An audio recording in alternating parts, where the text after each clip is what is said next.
Hi guys, I'm Zero, the head instructor of the Spartan Shooting Academy. We are here today in one of our shooting facility in Italy, and on this episode of Franco Tactical we are going to teach you HOS program, High Operative Shooting Technique.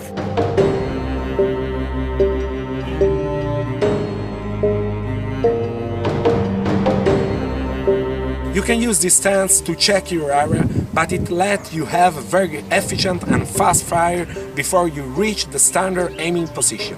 Now I'm going to show you what for us is chest one. This is for us chest one.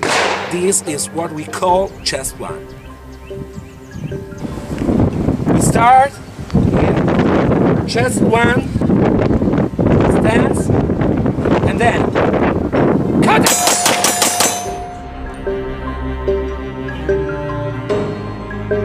Again. Cut it!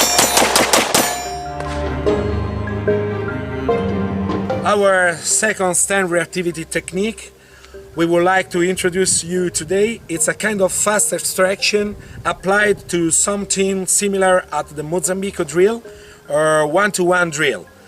Let's try together.